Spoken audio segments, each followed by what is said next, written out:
Amen. Le pasteur Walid, il va encore nous régaler encore là, monsieur.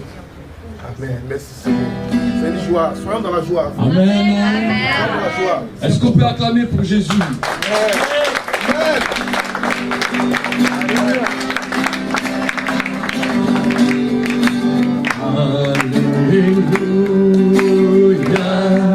Alléluia. Alléluia.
Visite pour cette esprit de feu.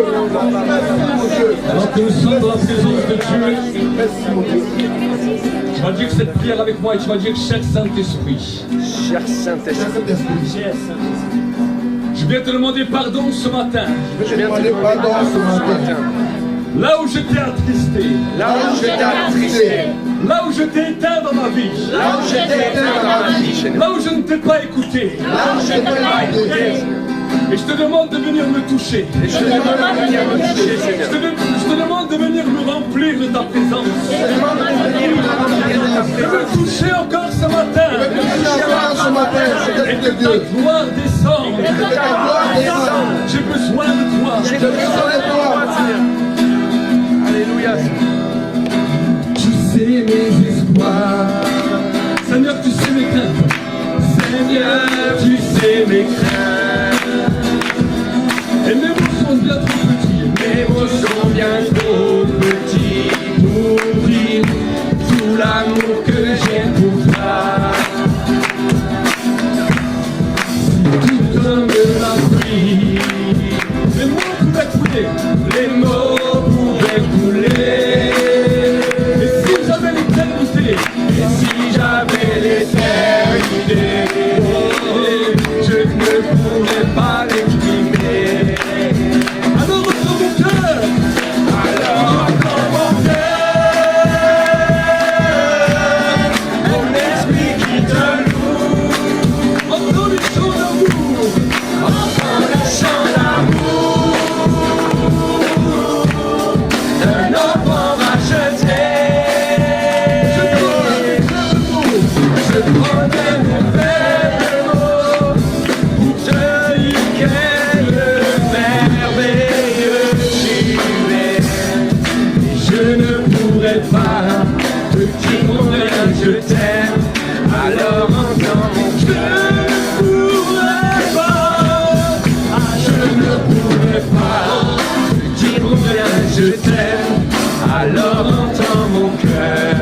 Mais dans les battements, Mais dans les battements de mon cœur. Alléluia. on n'entend pas toujours. Yes. Merci pour la vie, Merci pour la vie, pour la vérité et pour le chemin. tous ensemble, dans mon cœur. Alors entends mon cœur, un esprit qui te loue, Entends les chants d'amour. entends le chant d'amour d'un enfant racheté. Je prendrai les verres mots pour te dire quel merveilleux tu es. Je ne pourrais pas te dire combien je t'aime. Alors entends mon cœur. Je ne pourrais pas te dire combien je t'aime. Alors entends mon cœur. Je ne pourrais pas te dire combien je t'aime. Alors entends mon cœur.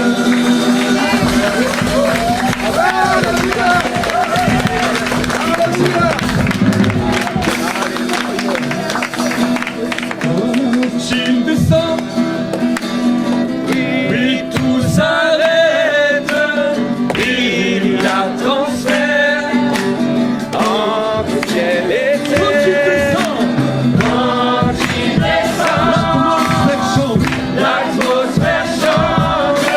Il y a transfert entre ciel et terre. Le Saint-Esprit est là.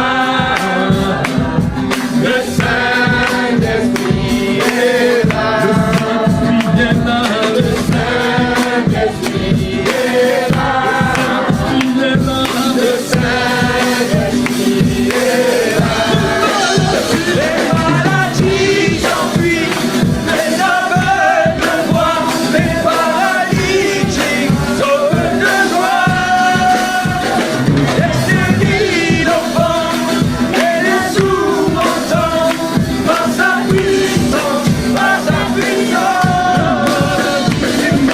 vie s'enfuit, les aveugles voient, les paralytiques sautent de joie.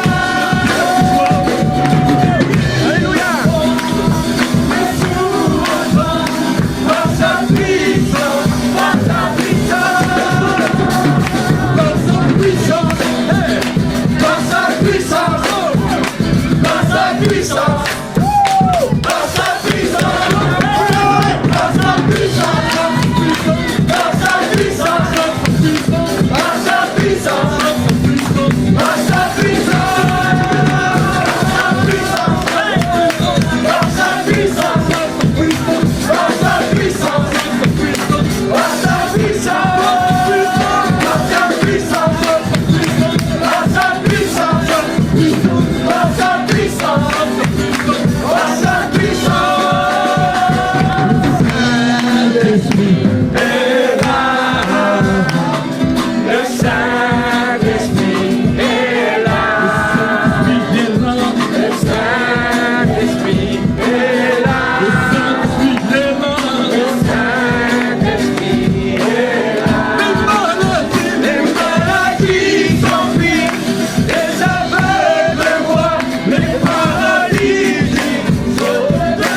puissance, par sa puissance. On commence à dire notre nom.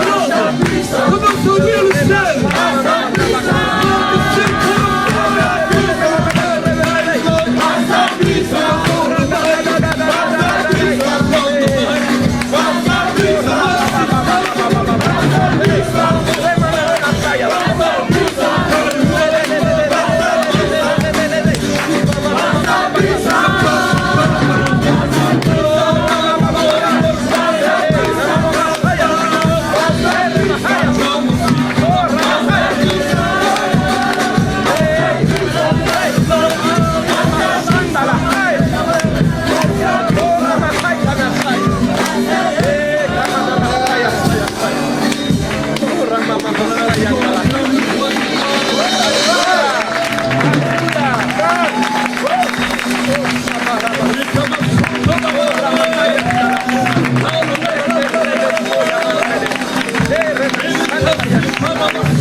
Laisse-toi baptiser de l'Esprit de Dieu. L'onction de Dieu est là. Attrape-la. Attrape-la aujourd'hui.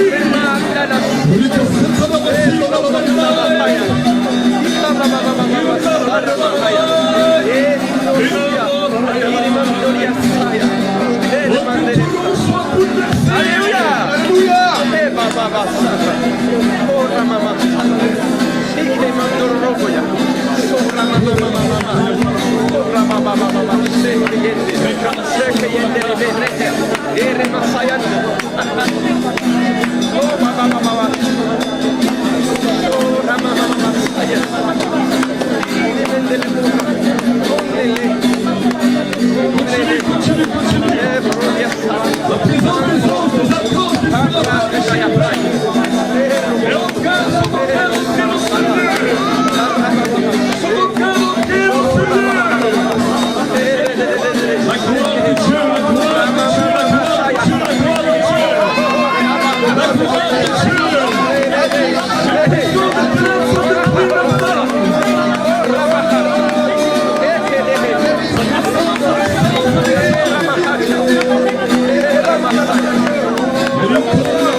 de ton esprit. Fais tomber ton feu. Fais tomber ton feu. Fais tomber la pluie. Fais tomber la pluie qui rafraîchit. Envoie la pluie. Envoie la pluie. Chargé de ton esprit. Chargé de ton esprit. Fais tomber ton feu. Fais tomber la pluie. Fais tomber la pluie qui rafraîchit. Je te vois esprit au Saint-Esprit. Esprit au Saint-Esprit. Fais tomber ton feu.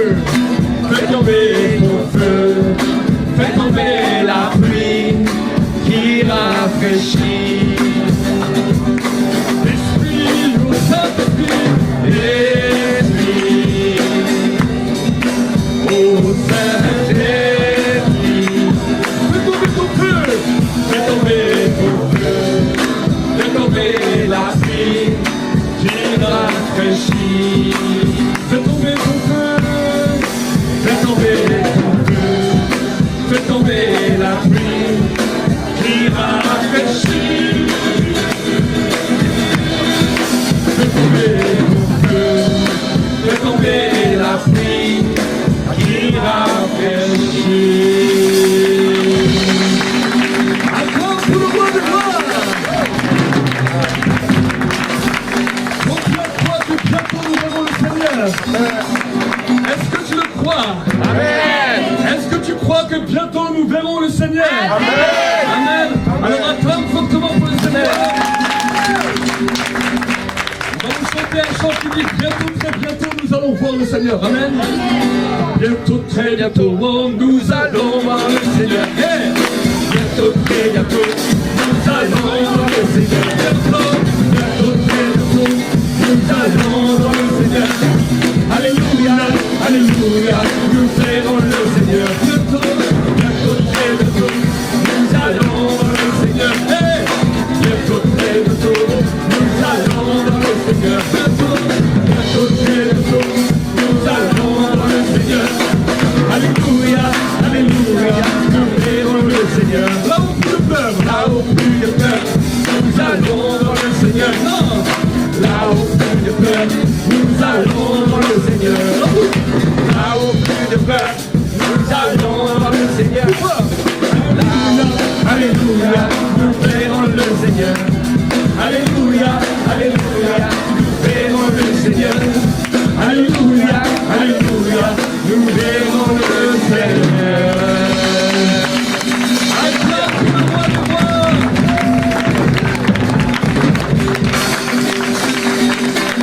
Et les cris se chantent.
Je te bénis mon frère, oh oh, je te bénis mon frère, je te bénis mon frère, à cause de ta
comme David. Tu agis dans moi, je danse comme David. Je danse comme David. Je danse comme David.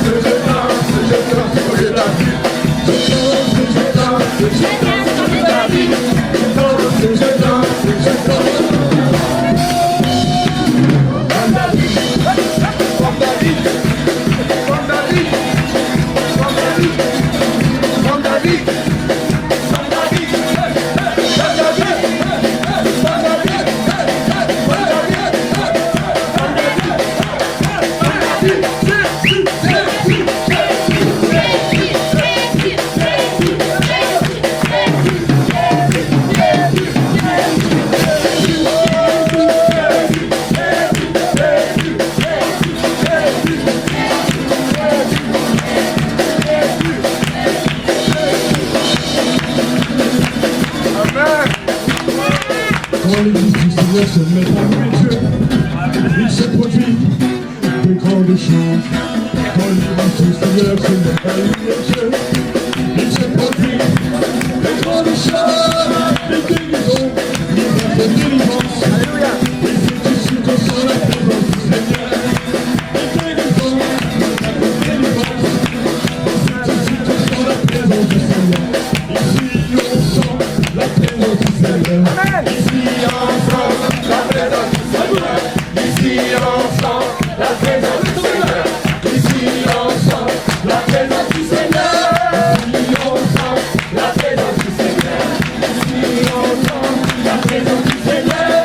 Ici ensemble, la présence du Seigneur. Ici ensemble, la présence du Seigneur.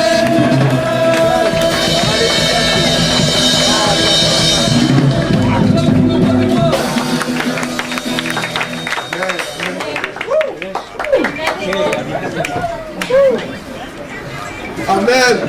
Amen. Il n'y a plus rien à dire. C'est-à-dire que moi-même, je suis essoufflé. Essoufflé. Parce que Dieu, il sait dans la louange. J'ai tellement sur le sport, il est fait. C'est-à-dire que sur le sport que je refuse de faire, aujourd'hui, je le fais. À place. Non, je suis dans la joie. Parce que Walid, les frères que Dieu bénisse. Gabriel, vraiment merci. Merci. Parce que c'est comme ça dans la maison de Dieu. C'est ça dans la maison de Dieu. C'est l'ennemi. Quand c'est comme ça, il dit, mais les enfants, ils sont trop heureux. Il est étonné. Les enfants de Dieu sont là. L'armée de Dieu s'élève. Il faut qu'ils sachent qu'il y a une armée qui est devant. C'est comme ça. C'est-à-dire que l'ennemi, oh, mais les enfants là, ils ne s'arrêtent pas. On ne peut pas s'arrêter. On aime notre Seigneur. Merci à Dieu. Merci vraiment. On va passer au service des offrandes. Avant que le pasteur va prêcher. Excusez-moi. Vraiment. On va passer au service des offrandes. J'ai appelé mon frère Robert. Amen. Merci Seigneur pour ce que tu vas déposer dans ta maison, Seigneur. Merci de faire que chaque personne puisse donner selon la liberté de son cœur, Seigneur. Apportons à notre Seigneur nos bons trésors, nos prémices, nos jours. Amen.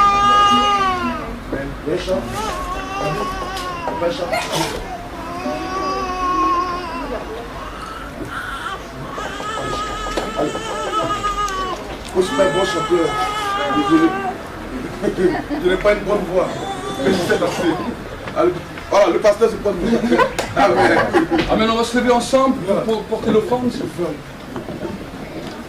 Tu es là au cœur de la vie. Et c'est toi qui nous fais vivre.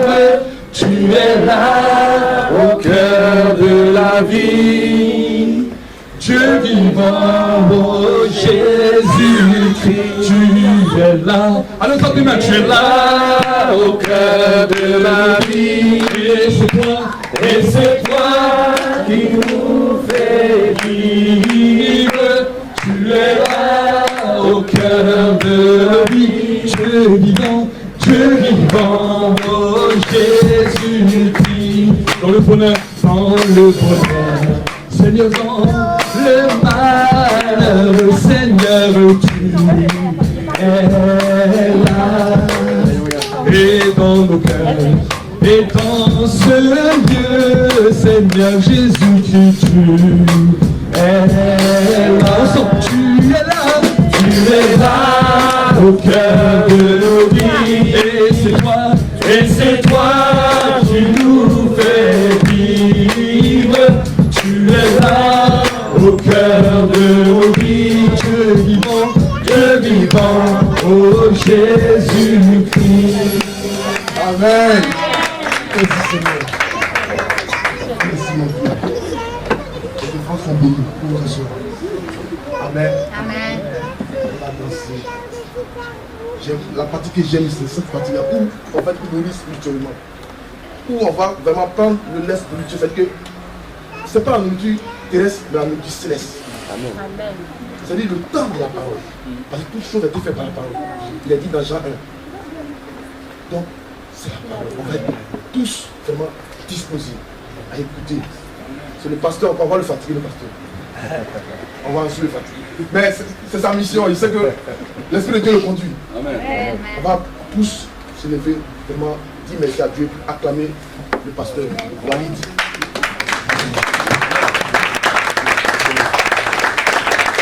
Acclamez pour un point de gloire. Jésus est présent ici. Combien de fois que Jésus est présent? Nous pouvons prendre place pendant un instant. Alors que nous sommes là dans la présence de Dieu, je vais prier. Cher Saint-Esprit, je vais te demander ton assistance. Tu connais chaque personne de ce lieu, tu connais chaque personne qui est venue avec ses besoins, avec ses problèmes, avec ses difficultés. Je prie que maintenant les écluses du ciel soient ouvertes et que la bénédiction au-delà de toute mesure descende puissamment sur leur vie. Amen. Que ta gloire et ta présence inondent ce lieu. Je te bénis, je te rends grâce et je te loue. Bénis également le pasteur Marcel dans sa mission à Nice. Et que ta gloire puisse surabonder. Au nom de Jésus. Nous déclarons que l'onction est activée dans ce lieu. Amen. Et que les portes maintenant du ciel soient ouvertes. Amen. Nous fermons les portes du séjour des morts. Amen. Et nous brisons toute puissance des ténèbres dans ce lieu. Amen. Toute œuvre satanique, démoniaque et sorcellerie. Nous les fracassons, nous les ébranlons. Et nous libérons la grâce de Dieu au nom de Jésus. Amen. Et Amen. Amen. Acclamons fortement pour le Seigneur.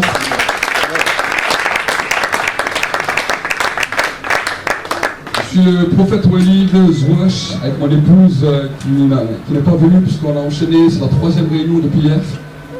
Hier on a enchaîné une réunion l'après-midi, on a prêché le soir.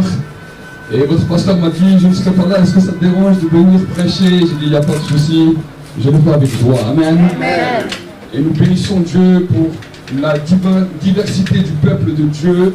J'aime voir toutes les couleurs, les blancs, les jaunes, les noirs, les cafés au lait, les bleus, les schtroumpfs, tout ce que vous voulez. On aime voir toutes les couleurs dans le royaume de Dieu. Amen.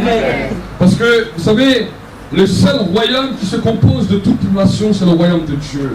Quand nous lisons dans le livre de l'Apocalypse, la Bible nous dit la chose suivante, qu'il y avait un peuple de toute tribu, de toute nation, de toute langue, qui se tenait devant le trône et devant l'agneau. Ils étaient vêtus d'une robe blanche et ils avaient des palmiers à la main. Et ils criaient d'une voix forte, le salut est à notre Dieu qui est assis sur le trône.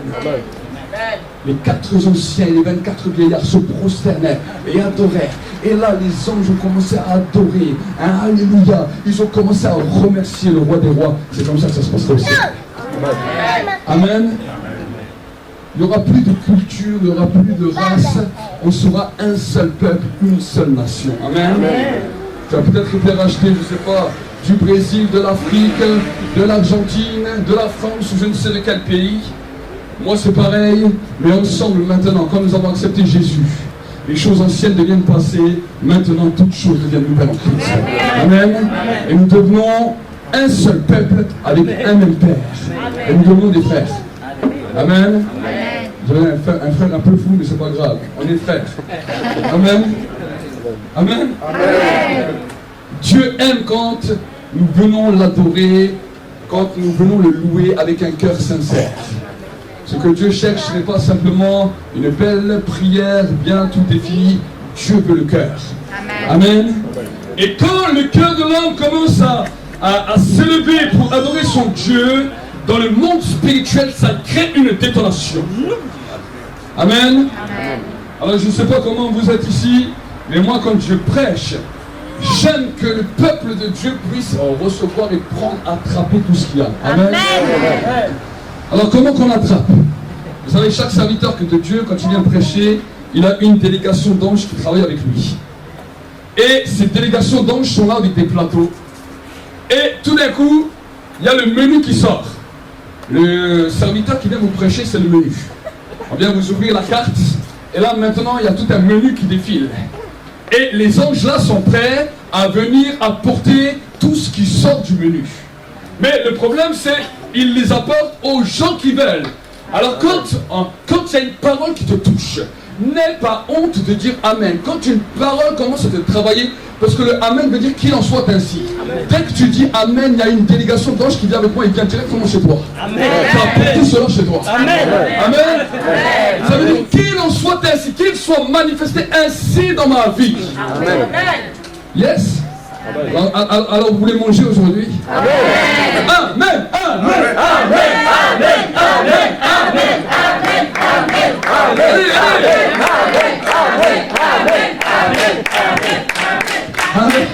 Amen. Vous savez, des fois chez nous on a habitué ça à l'église. Et des fois je prêche et tout d'un coup tout le peuple Amen. Et ils commencent tous à crier. Jusqu'à ce que je dise Alléluia, après je peux continuer. Amen. Amen. Nous sommes dans une terre bénie, dans une terre de réveil. Amen. Amen. Là j'entends personne qui dit Amen. Amen. Ne regarde pas à ce qui frappe les yeux. Moi dans la France, je n'ai jamais regardé à ce qui frappait les yeux. Je me suis converti en France.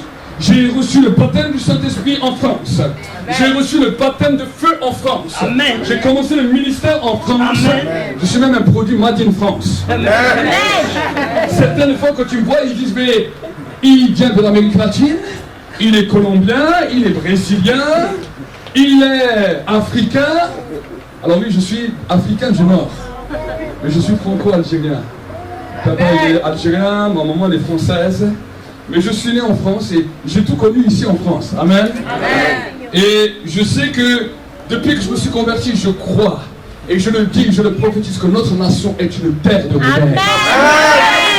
Je suis venu en tant que porte-parole du Seigneur pour détruire toutes les paroles qui ont dit que la France est un pays dur. Amen. Je suis venu dans cette nation pour détruire toute parole qui disait que la France ne connaît pas un temps de réveil et que c'est un cimetière de missionnaires. Je détruis ces paroles au nom de Jésus. Amen. Je ne crois pas à ces paroles, parce que pour moi, chaque terre est une terre bénie du ciel. Amen. Amen. Amen. Jésus a parlé avec ses disciples. Ses disciples se sont posés souvent la question, mais comment le royaume de Dieu va-t-il venir sur terre? Ils avaient la pensée, ils avaient le désir de voir le royaume de Dieu descendre. Et pour eux, c'était les Juifs. Quand on parle de royaume, un Juif, pour lui, c'est de pouvoir régner, de pouvoir manifester un commandement divin sur terre. Et eux se posaient la question, ils disaient à Jésus, maintenant que tu es là, on a reconnu que tu es le Messie, on a reconnu que tu es notre roi, mais comment ce royaume va-t-il se manifester? Est-ce qu'on doit prendre une épée? Est-ce qu'on doit prendre une arme, commencer à tuer, commencer à faire des plans pour détruire les Romains? Jésus leur a dit non. Il a dit, le royaume du ciel est en vous, et c'est vous qui allez le manifester. Amen. La puissance de la parole que Dieu nous a donnée, la puissance du verbe que Dieu nous a donné fait partie de lui. Parce que quand dans la Bible, dans la Genèse, il a dit, créons l'homme à notre image et à notre ressemblance. Quelle était l'image de Dieu? Est-ce que Dieu a les cheveux bouclés? Est-ce que Dieu a les cheveux raides? Est-ce que Dieu est blanc ou il est noir? C'est quoi? C'est cette caractéristique? Non, ce n'est pas cette caractéristique que la Bible nous parle. La Bible nous parle que comme Dieu nous a créés à son image et à sa ressemblance, il nous a donné le pouvoir de la parole. Avec ce pouvoir de la parole a la capacité de donner la vie ou la mort. Amen. Il nous dira dans le livre de Deutéronome, tu as dans ta langue, dis avec moi, j'ai dans ma langue, le pouvoir de la vie et le pouvoir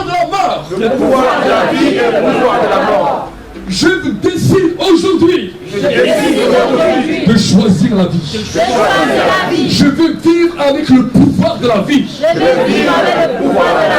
Je refuse de vivre avec le pouvoir de la mort. Le pouvoir de la mort est destructeur. Il a détruit maintes et maintes fois la terre. Mais je suis un précurseur. Un précurseur de la vie. Parce que mon Rédempteur est vivant et c'est lui qui se lèvera le dernier. Il arrive au-delà des nuées. Et tout œil le verra. Tout genou fléchira. Toute langue confessera qu'il est Seigneur à la gloire de Dieu le Père. Acclame le Seigneur.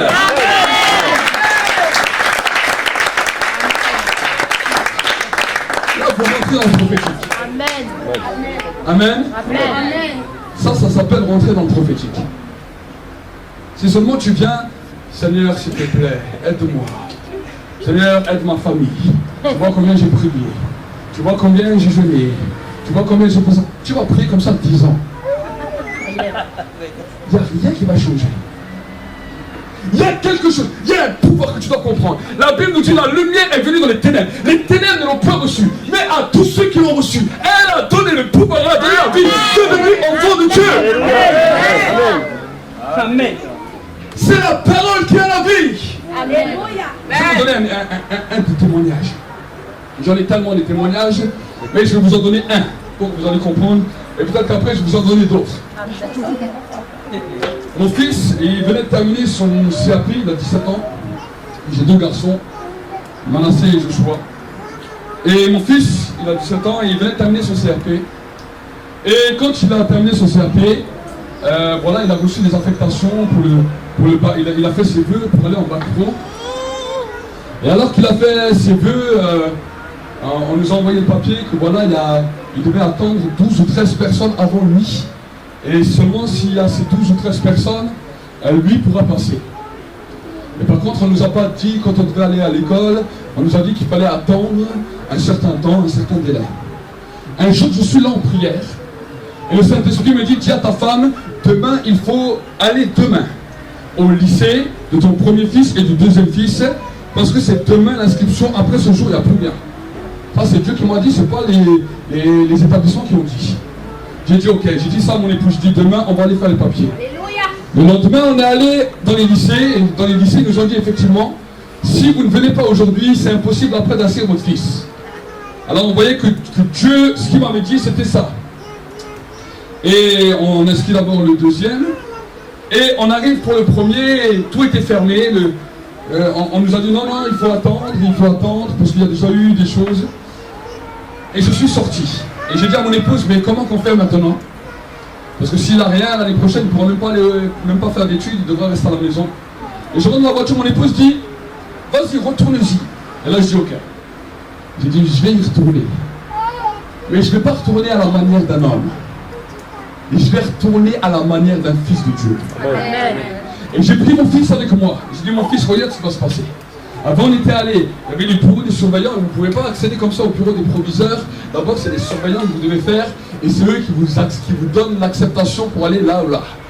Je suis avec mon fils, je suis rentré dans le lycée. Avant de rentrer dans le lycée, je fais comme ça. J'ai soufflé comme ça sur le lycée. J'ai dit, je commande à toute porte de s'ouvrir. Que toutes les œuvres des ténèbres soient détruites et que toutes les portes nous soient ouvertes. Amen. J'ai montré ça à mon fils, j'ai dit, regarde ça. Mon fils a dit, ok. J'ai dit maintenant, toi, tu vas m'emmener au bureau des proviseurs. On ne demande même rien aux surveillants, on va directement au bureau. Amen. On est passé, les surveillants nous ont même pas vus, on est passé devant eux. Amen. On est allé, Amen. on s'est retrouvé au bureau et tout d'un coup, il y a un chef de travaux qui passe. Mon fils me dit, voilà, là, il y a un chef de travaux, je l'ai appelé. Je lui dis, voilà, j'aimerais reformuler les vœux. Pourquoi vous n'êtes pas d'accord avec les vœux? Je fais, moi, je ne suis pas d'accord. Il m'a dit, écoutez, attendez ici. Je me suis assis, 10 minutes, 15 minutes. Il est parti voir le proviseur. Et quand il allait le voir, il est revenu. Après 10 minutes, il m'a fait un clin d'œil comme ça. Il m'a dit, c'est bon, c'est OK, votre fils est inscrit. Allez-y, passez.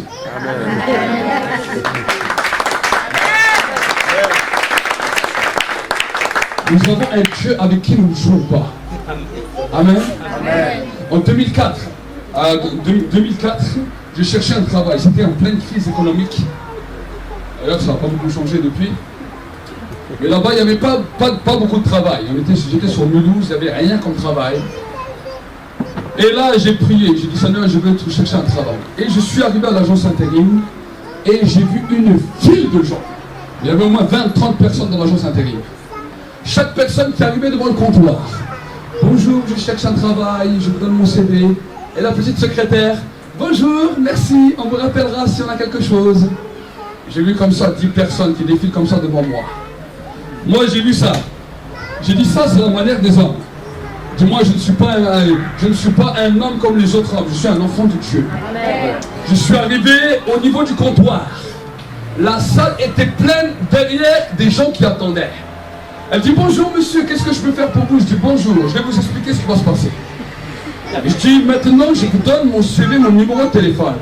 Quand je vais sortir de votre bureau, on va vous appeler pour un travail. Ce travail c'est pour moi, vous allez m'appeler. Amen. Là la dame elle rigole. Si vous pouvez rire madame, c'est ce qui va se passer. Tout le monde regardait avec des yeux comme ça dans l'agence. Et je suis sorti. 1 heure après, cette jeune dame me rappelle. Et là, elle ne rigolait plus. Elle dit bonjour monsieur Zouage, tout s'est passé comme vous m'avez dit. Si vous voulez, vous pouvez commencer lundi.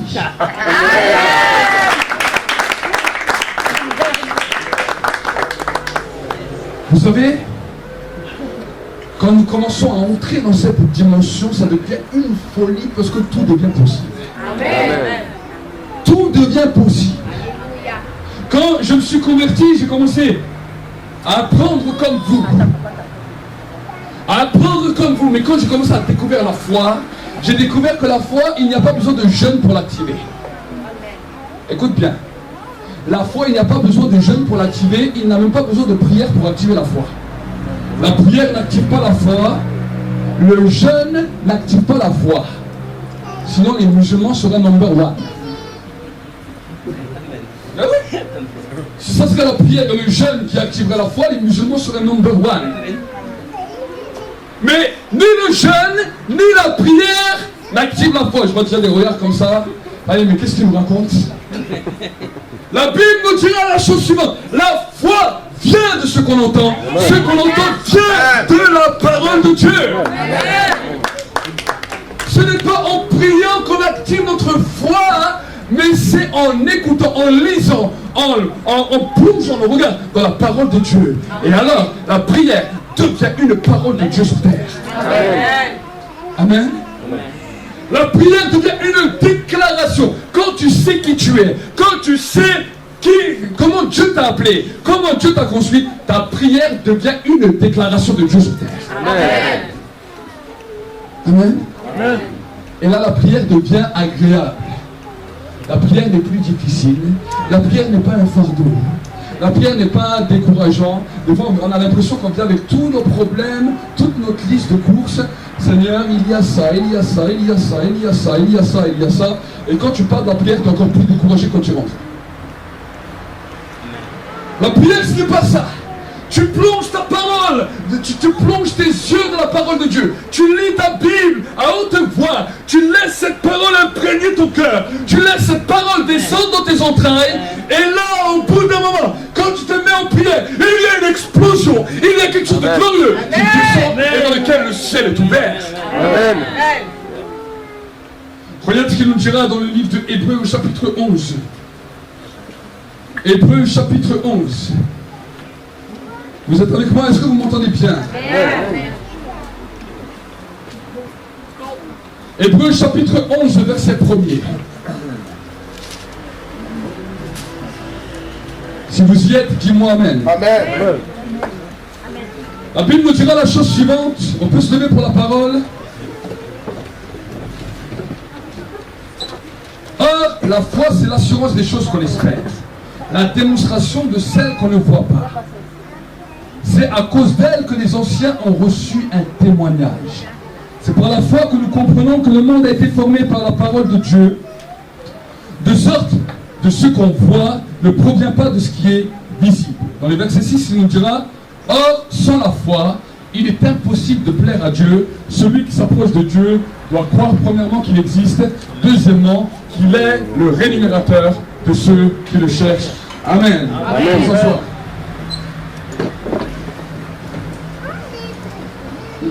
L'apôtre Paul nous dira la chose suivante. La foi, c'est la ferme assurance des choses que tu espères. Amen. Qu'est-ce que ça veut dire? Alors on va parler un petit peu, on va un peu vous traduire.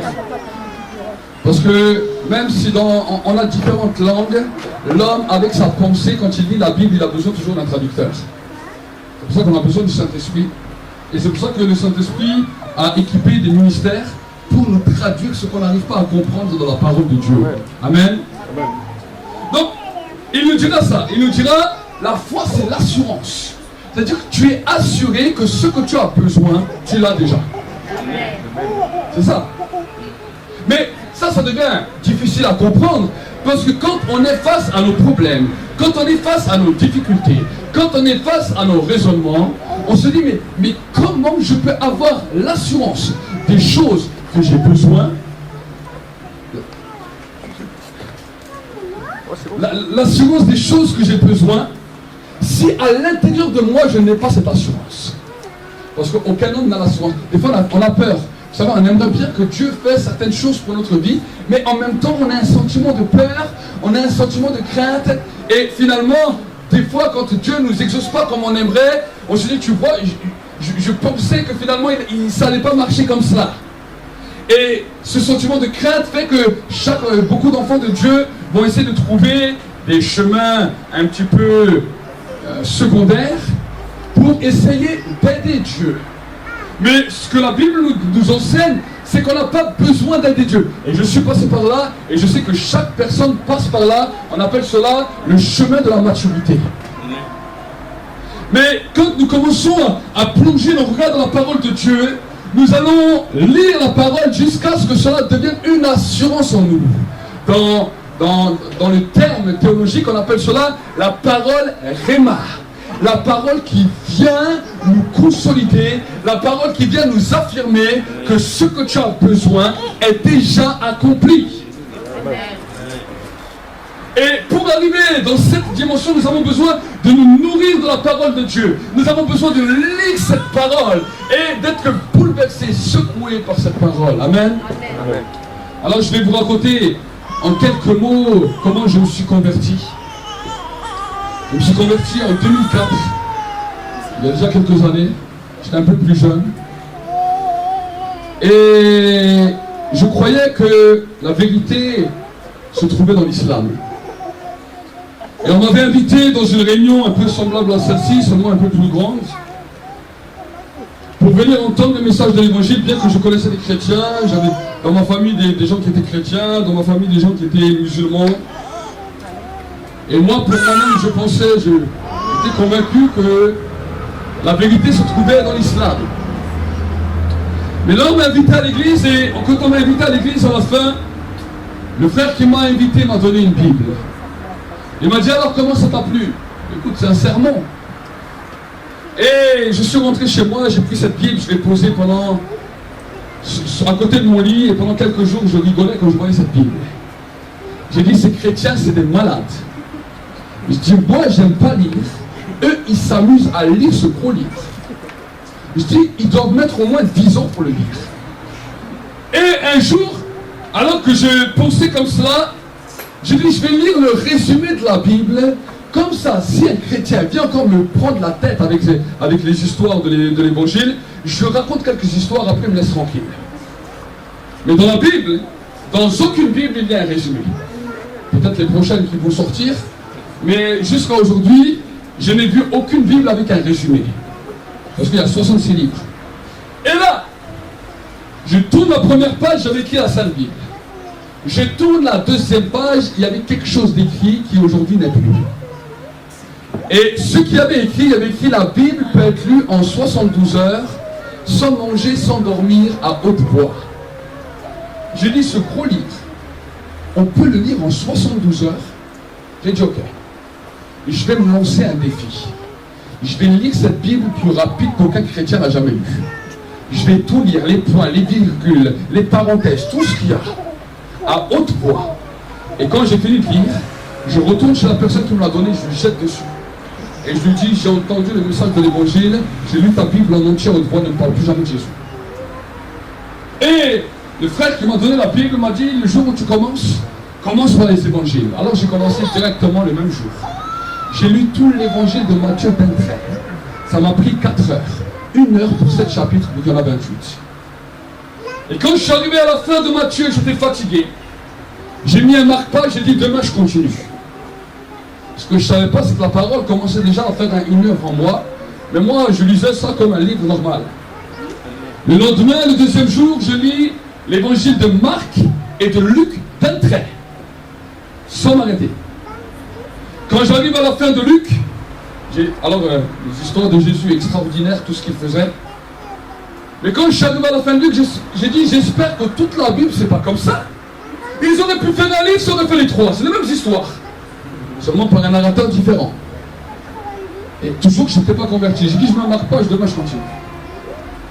Et le troisième jour, j'ai lu l'évangile de Jean et l'acte des apôtres. Et quand je commence à lire l'acte des apôtres, je suis en train de lire l'histoire dans laquelle les compagnons de Jésus sont montés dans la chambre haute le jour de la Pentecôte. Ils ont prié ensemble et le feu du Saint-Esprit est tombé sur eux et ils sont mis à parler en d'autres langues. Moi, je suis en train de lire ça dans ma chambre, tout seul. Tout d'un coup, alors que je lis ça, le feu tombe sur ma tête.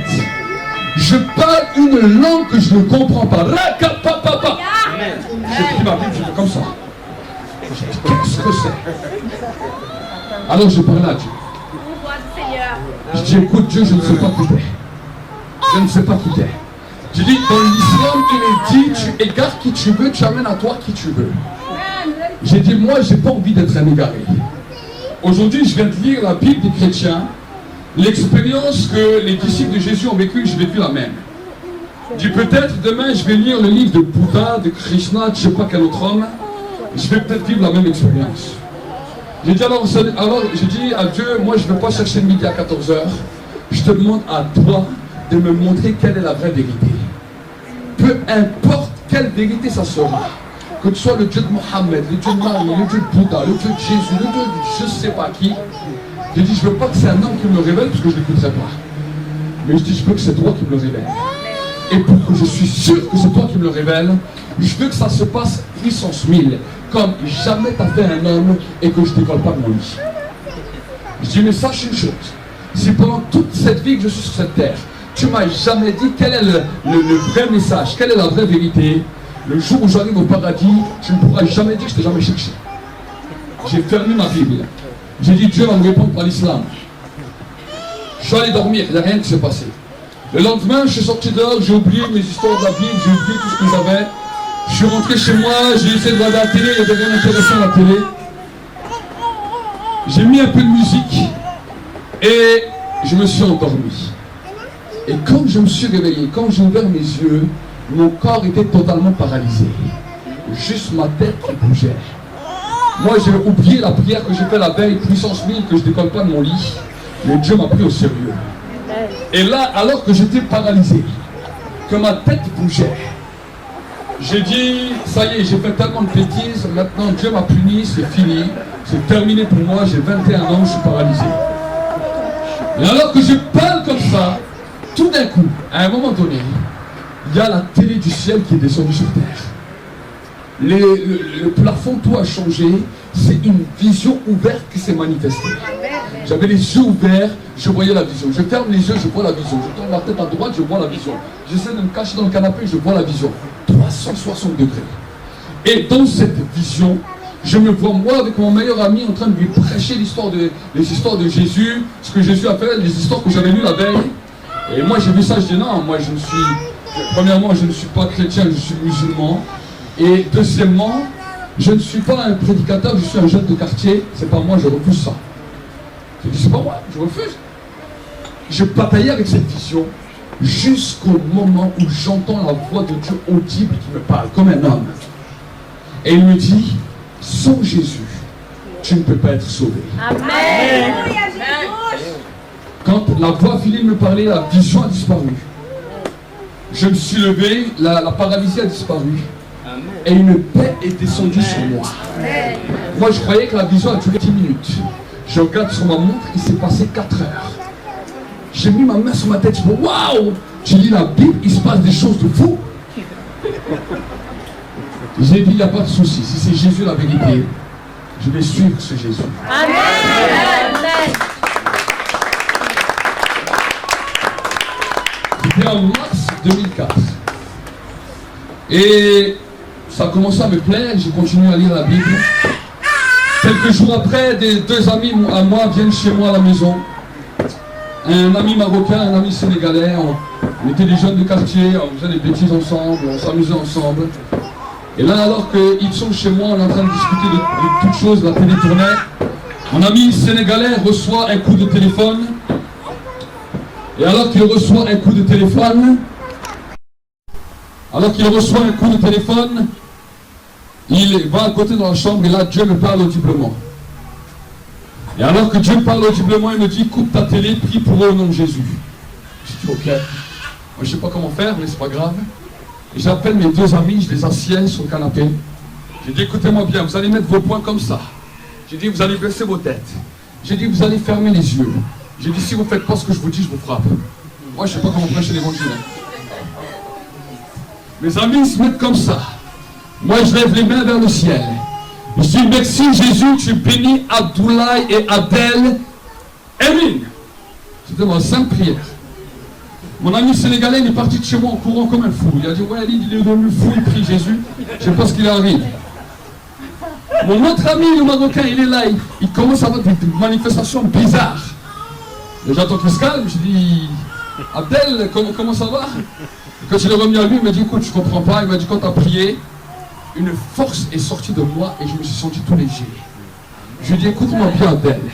Toi, tu es dans l'islam. L'islam, c'est le diable, mais Jésus t'aime. Amen. Il me regarde avec des yeux comme ça. Il est rentré chez lui, traumatisé. Et moi aussi. Et j'ai dit à Dieu, classe, l'évangile marche même avec mes potes. Je dis, l'évangile, ça marche avec tout le monde. J'étais secoué, j'étais scotché. Et là, j'ai continué à lire la Bible, ça commence à m'intéresser. Et le lendemain, mon pote Abdel revient. Et là, on discute, on parle de choses. Et là, Dieu me reparle clairement. Il m'a dit, maintenant, tu ne vas pas prier avec lui, tu vas lui lire la Bible. J'ai dit, ok. J'ai dit, Abdel, ferme tes yeux. C'était mes expériences, c'était mon laboratoire. J'ai dit, Abdel, ferme tes yeux, lève tes mains et écoute ce que j'ai à dire. Il s'est mis comme ça, il a fermé ses yeux. Et là, j'ai commencé à lire là où je me suis arrêté. C'était pas un verset magique. Je ne lis même pas la moitié d'un verset. Je me tourne vers mon ami, il avait des gouttes de sueur sur toute sa tête. Il faut savoir qu'on était en plein mois de mars, en Alsace. Il fait froid, c'est pas comme chez vous. C'est pas la chaleur. Et là, le problème c'est que normalement quand il y a des gouttes sur la tête, ça coule. Mais chez lui, ça restait collé. Alors moi, j'étais choqué. J'ai vu dans aucune histoire dans la Bible où il y avait des gouttes collées sur la tête. J'ai dit, mais qu'est-ce que c'est que ça encore? Et là, au bout d'un moment, elle me dit, oui, j'en peux plus, j'ai chaud. Il soulève son t-shirt, il était tout mouillé. Il est rentré chez lui. Il a supporté plus pendant un moment, il est rentré chez lui. Il a dormi 24 heures. Il est revenu après 24 heures, il m'a dit, je sais qu'il y a un vrai Dieu qui s'appelle Jésus.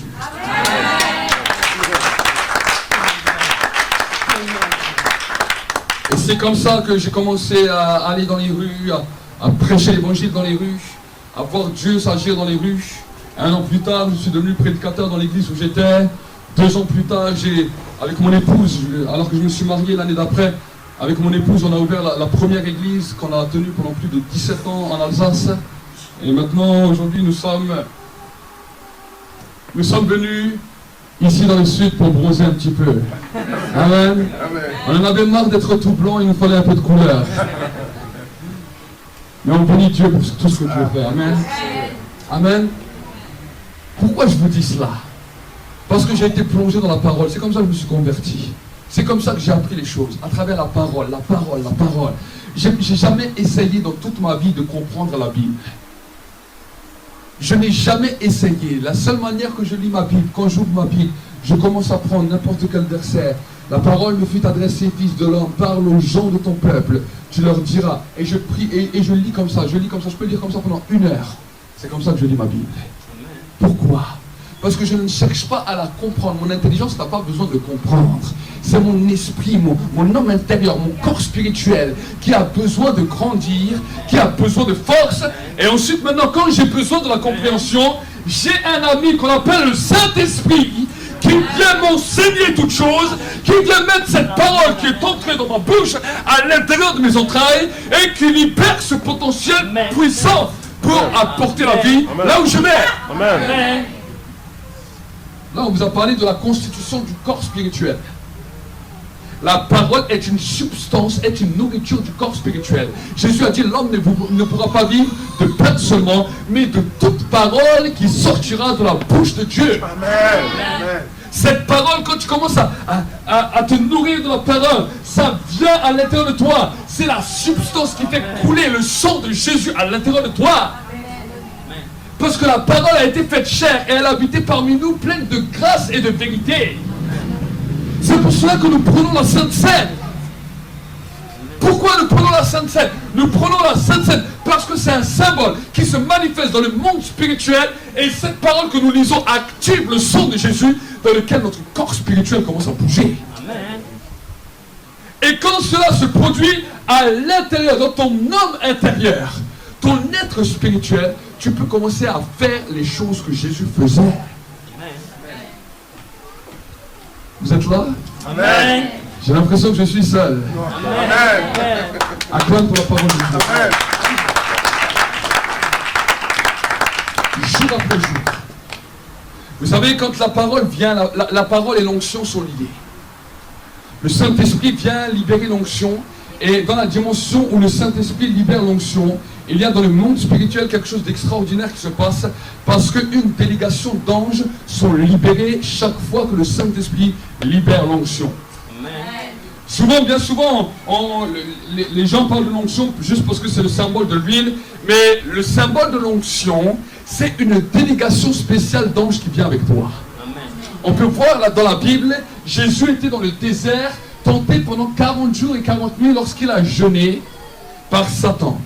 Mais avant que l'onction et la puissance se manifestent, la Bible nous dit que les anges sont descendus, ils l'ont servi, et quand il est sorti de ce désert, la Bible nous dit qu'il fut revêtu de puissance. Ça veut dire que des personnes, que toute une armée est venue en délégation spéciale avec lui. Amen. Amen. Et c'est ce que le Saint-Esprit vient manifester. Parce que quand il a été baptisé, il a reçu le Saint-Esprit. Le Saint-Esprit était là. Il était en lui.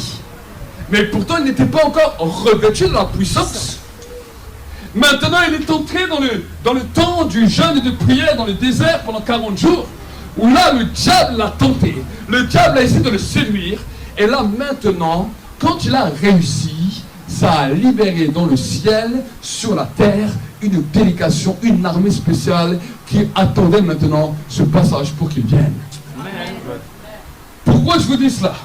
Nous avons besoin de comprendre cela parce que dans le monde spirituel, en fonction de nous, nous avons la possibilité de libérer les anges de Dieu ou de les bloquer. C'est ça le combat spirituel. Amen. Parce que les puissants des ténèbres, il y a des droits, il y a des laissés-passer sur terre. La terre n'a pas été créée pour Dieu, la terre a été créée pour les hommes. Amen. La Bible nous dit que Dieu a créé le ciel pour lui et pour ses anges, mais il a créé la terre pour les fils de l'homme. Amen. Ça veut dire quoi? Ça veut dire que tout ce qui se passe sur la terre va être régi par les hommes. C'est ça qu'ils ont compris dans les sociétés secrètes, dans les sociétés occultes. Ils savent que sur la terre, les hommes ont un droit légal de laisser soit Dieu agir, soit les œuvres des ténèbres agir. C'est Dieu qui a posé cette loi et lui-même ne se renie pas. C'est pour cela que quand même lui-même devait venir agir, il a pris une chair semblable à la tienne. Il est venu dans une chair semblable à la tienne sur terre parce qu'il ne pouvait pas agir d'une autre manière. Voilà pourquoi on l'appelle le Fils de l'homme. C'est à cause de cette réalité qu'on l'a appelé le Fils de l'homme. Parce que dans le ciel, après Adam, Dieu n'a pas pu reconnaître un autre Fils de l'homme. Parce que ce que Dieu attendait, c'est de voir un premier bébé parfait naître sur terre.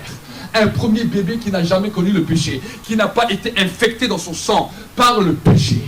Amen. Et jusqu'à ce que Jésus venait, aucun bébé n'était né de cette manière. Il n'y avait que Adam et Ève. Le premier homme, sont nés parfaits, purs, sans péché. Mais après, à cause du péché, le premier homme qui est né est devenu le père des meurtriers, celui qu'on appelle Caïn. Amen.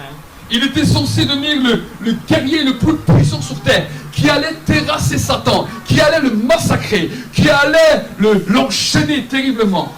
Mais à cause du péché, il est devenu le père des meurtriers. Et Dieu, dans son amour, a attendu. Mais quand Jésus est venu, voilà pourquoi Jésus n'est pas né d'une relation sexuelle entre un homme et une femme, mais il est né sous la conception de l'Esprit. Afin que maintenant il puisse naître sur terre, non pas avec un héritage de péché, mais avec l'héritage de la pureté. Amen. Et quand il est né de cette manière, la Bible nous dit qu'il a reçu un titre. Le ciel a regardé, de partout les gens ont regardé, les anges ont regardé. Il y a eu un tumulte puissant dans le ciel. Les anges ont commencé à se manifester de partout. Ils ont dit épais sur la terre parmi les hommes qu'il a créés. Les bergers ont vu ça, ils ont dit waouh, il y a toute une chorale, il y a quelque chose qui se passe. Le Fils de l'homme était né sur terre. Amen. Amen. Voilà pourquoi on l'a appelé non seulement le second Adam, mais on l'a appelé aussi le Fils de l'homme et le Fils de Dieu. Amen. Amen. Il est la parole, il est le Verbe, il est le Fils incarné de Dieu, mais il est également le Fils de l'homme, afin de pouvoir donner à tous ceux qui croient en lui, qui le reconnaissent comme Seigneur et Sauveur, la capacité de, sur la terre de pouvoir régner et de manifester le royaume de Dieu sur terre. Amen. La dimension pour laquelle nous recevons le Saint-Esprit, nous avons été sauvés, ce n'est pas juste pour vivre une vie meilleure. C'est pas juste pour avoir une belle maison. C'est pas juste pour avoir une belle voiture. Dieu n'a rien contre cela. Dieu peut te donner tout cela même au-delà de tes pensées, au-delà de tes espérances. Mais ce que Dieu attend de nous, c'est que nous puissions manifester le royaume de Dieu sur terre. Amen. Qu'est-ce que c'est le royaume? Quand on parle de royaume, on parle de roi. On n'est pas dans une république, on est maintenant dans un royaume dans lequel un roi règne. Et ce roi a des pensées, ce roi a des exigences, ce roi a des règles. Et quand nous lisons dans la Bible, nous allons commencer à découvrir toutes les règles du royaume de Dieu. Et si on essaie de les comprendre avec la pensée humaine, ça devient difficile. On te dit tu ne voleras point. Ça y est que ta pensée commence déjà à réfléchir, mais pourquoi je n'ai pas le droit de voler? Et si monsieur le président nous augmente tout, lui c'est le premier voleur, je peux aussi un peu le voler. C'est vrai, c'est pas vrai? C'est comment l'homme il pense. Il me prend, c'est sur mes impôts, si je peux un peu l'arnaquer, je ne fais rien de mal. Et déjà nos pensées commencent déjà à raisonner, et chaque chose qui va être marquée, même dans les 10 commandements, on va essayer de trouver un échappatoire toujours. Toujours. Ça, c'est le cœur de l'homme. C'est pour cela que quand tu laisses la parole de Dieu remplir ta vie, que tu entres après dans cette dimension de prière, non pas simplement avec les raisonnements humains, mais avec une prière de compréhension de ce que la parole de Dieu dit, à un moment donné, qu'est-ce qui se passe? On arrache ton cœur de pierre et on met un cœur de chair avec un esprit nouveau, une pensée nouvelle, une mentalité nouvelle, et c'est ça que l'onction fait, c'est ça que l'onction agit. Amen.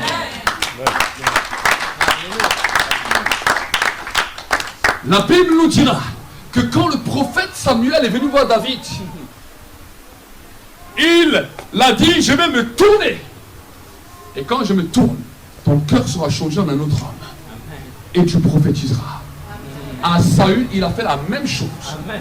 Chaque fois que l'homme de Dieu venait, cette manifestation puissante commençait à se manifester. Quand Moïse venait sur terre, la gloire de Dieu descendait. Son visage à un moment resplendit comme la lumière.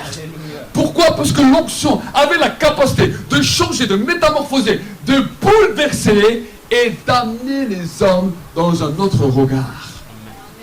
C'est ce qui s'est passé le jour de la Pentecôte avec les disciples. Ils étaient là, ils attendaient.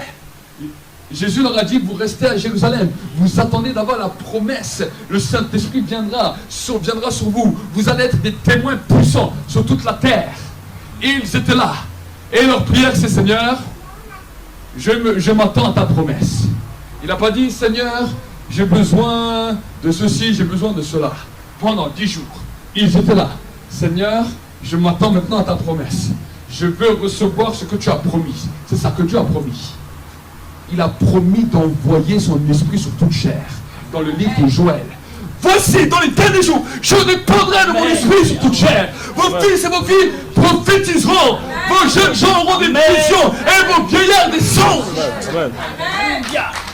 Et sur mes serviteurs et mes servantes, je ferai des flammes de feu. Amen. Amen. C'est ça la promesse. C'est ça que le peuple juif attendait. Ils attendaient de voir non seulement le Messie, mais le Messie venir avec le Ruha, le souffle, l'impactation, la transformation qui allait changer le cœur de l'homme qui était dur. Le cœur de l'homme qui était dur comme une pierre en un cœur de chair pour que la gloire de Dieu puisse commencer à se manifester. Et dans la nouvelle naissance, quand nous acceptons Jésus, c'est ce chemin que nous allons prendre, c'est ce chemin que nous commençons à emprunter pour arriver dans la stature parfaite de Christ dans lequel il attend que nous rentrons. Amen. Amen. Ah ouais, je ne vais pas trop vite. Vous suivez? Amen. C'est un peu technique. C'est pas technique, c'est spirituel.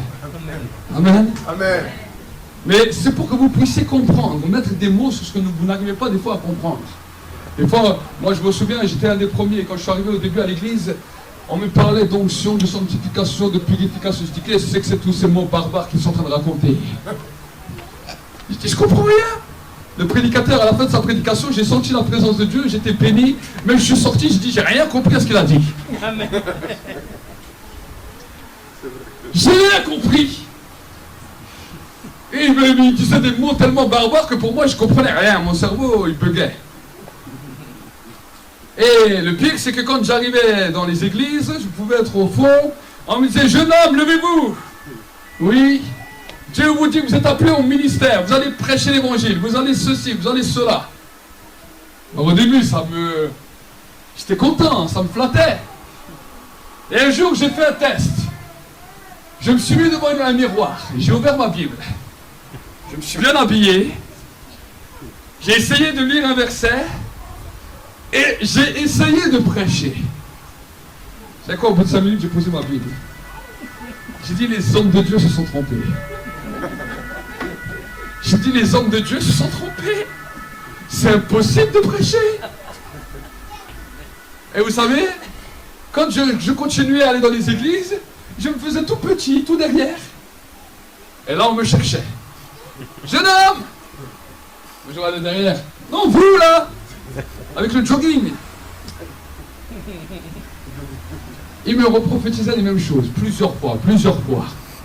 Chaque fois qu'il me prophétisait, je pleurais, mais pas je pleurais de joie. Je dis, mais il se trompe. Je dis, c'est pas possible. Et je me souviens, un jour, je marchais à côté d'un stade, à Mulhouse. Et là, je pensais à tout cela, je réfléchissais à tout cela. Et là, tout d'un coup, je m'arrête et je parle à Dieu. Je dis, écoute Seigneur, tout le monde dit que je vais prêcher. Je ne sais pas où ils voient ça, mais moi, je ne le vois pas. Je vais à l'église, je ne comprends pas grand-chose à tout ce qu'ils racontent. Mais je vais te demander, si toi, vraiment, tu veux que je prêche l'évangile, apprends-moi les choses de manière simple que je peux l'expliquer à un enfant. Si l'enfant me comprend, si l'enfant comprend ce que je dis, alors ça ne me dérange pas d'être ton serviteur.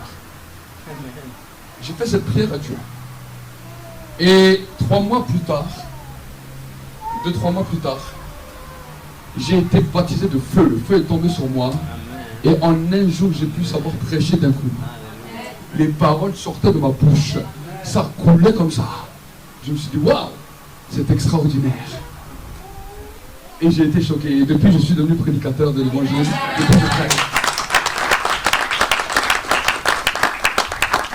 Surtout qu'avant, quand je devais parler, je perdais souvent mes mots. Ça veut dire que souvent quand j'étais plus jeune, quand je voulais parler avec quelqu'un, je perdais mes mots. Les gens se moquaient et là ça me montait en air et là c'est BAM! C'est moi qui parlais au lieu de mes mots. Ah oui. Mais Dieu a touché ma langue, Dieu a touché ma vie. Et quand je lis des fois les histoires de Moïse, quand Moïse dit à Dieu, Seigneur, mais moi je ne suis pas un homme qui a les lèvres faciles. Je bégaye, ma langue n'est pas parfaite. Et il dit carrément à Dieu, mais envoie qui tu veux envoyer. Je crois que tu t'es trompé de personne. Et j'aimerais te dire quelque chose. Pourquoi j'aimerais te dire ça? Parce que souvent quand on est appelé par Dieu, ce n'est pas un des désirs qu'on veut. Quand j'ai commencé le ministère, ce n'était pas le moment où je voulais commencer le ministère. Je me suis dit, j'attends dans 10 ans. J'ai dit à Dieu, attends dans 10 ans que je commence le ministère. Mais chaque fois qu'on est appelé par Dieu, Dieu viendra toujours te chercher le moment où tu ne t'y attends pas, où tu ne veux même pas. Tant que tu veux, c'est pas encore le temps. Pourquoi Dieu fait comme ça? Parce qu'il est Dieu et il a dit, j'appellerai qui j'appellerai. Je me révélerai à qui je veux me révéler. De telle sorte que c'est toujours moi qui règne et que les hommes puissent comprendre ça. Amen. Donc, ne cherchons pas à des fois je vois des gens qui veulent par eux-mêmes avancer des fois le temps de Dieu. Et des fois, ils sont hors saison. Et quand tu es hors saison, ça risque d'être difficile.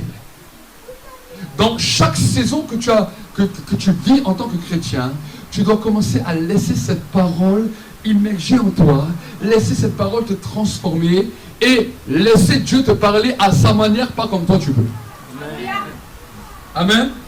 Des fois les gens disent, ah, j'aimerais bien que Dieu me parle. Tu veux que Dieu te parle pour dire quoi? Ah, que je vais réussir dans mon entreprise, que j'aurai mes papiers, que je vais me marier, que je vais ça. C'est ça que tu veux que Dieu te dise?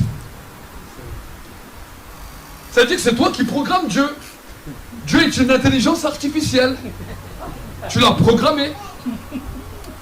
C'est OK Google. Non, mais on rigole, mais des fois les gens ils croient comme ça. Dieu n'est pas une intelligence artificielle, il est une personne. C'est pas tu lui dis quelque chose, il recherche dans une base de données. Non, il est lui-même la donnée. Toi, tu sors de lui. C'est pas lui qui sort de toi.